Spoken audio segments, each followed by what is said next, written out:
that is the biggest stage on the planet Earth that night on Saturday, and to make sure that I think if you step on it, you've got a responsibility to be true to the values of the institution of Eurovision, and that is like inclusivity and expression and the entire spectrum of all of us, whatever it is we've been through, our stories and our traumas as well, and our traumas being part of our story, of course, but not that which defines us. Like, it's more than that. And like the chorus says in that song, like, I suppose we are a mountain, down in the valley below is all that we've overcome. Absolutely. It's, and I mentioned this earlier on, that it is the fact that this is Ukraine's night. We're having their party in our house.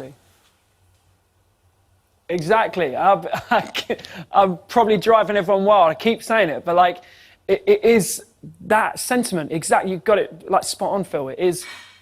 We hold such a responsibility here. Everyone in this arena, everyone behind the scenes that's put this whole thing together.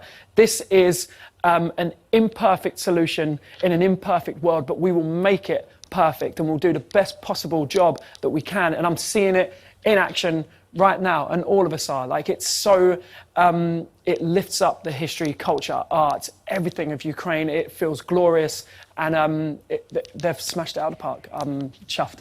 So how's May, who is our UK entry, how is she feeling about all of this? Have you spoken to her? Have you given her any advice?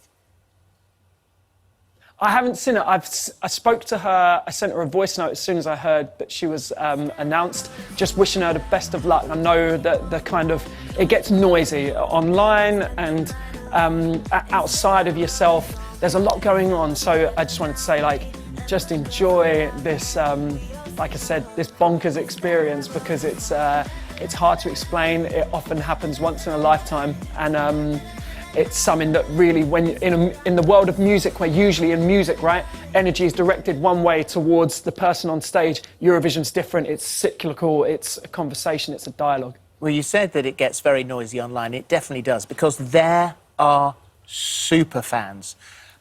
Your sort of spaceship, that they were tracking that across Europe. They knew where it was. I saw that. I saw someone had found the ferry it was on in the container. I didn't even notice. The first I heard that it was safe and sound and on the way is from these, like, absolute detectives. What's lovely is, like, you know, some people, they do Eurovision and it doesn't go so well and you sort of don't hear from them again for a very long time.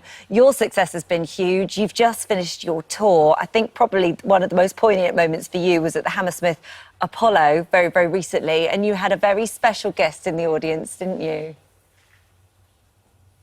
Well, my granddad was there. If you mean my granddad. I do. Oh, thank God for that, because otherwise I wouldn't know. I was like, I don't know if anyone came.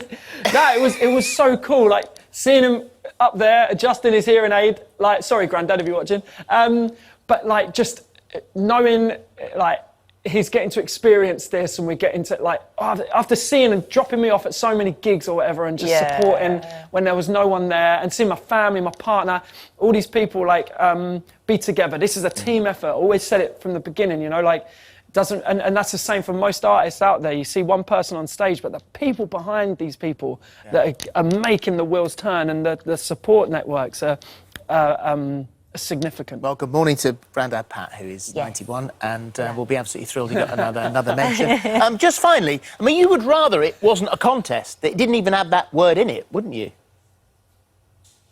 You know what? Across Europe, they call it the Song Festival. And I think it's such a more a fitting name. But when you see, I mean, it feels like carnival. It feels like a festival when you're here.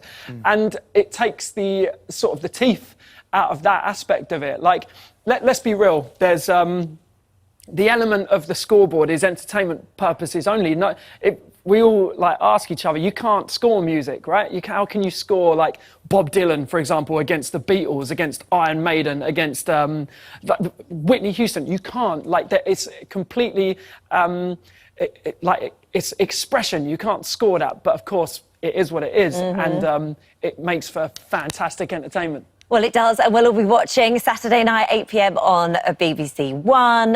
Your single, Mountain, that we showed a clip of earlier, that's out on Friday.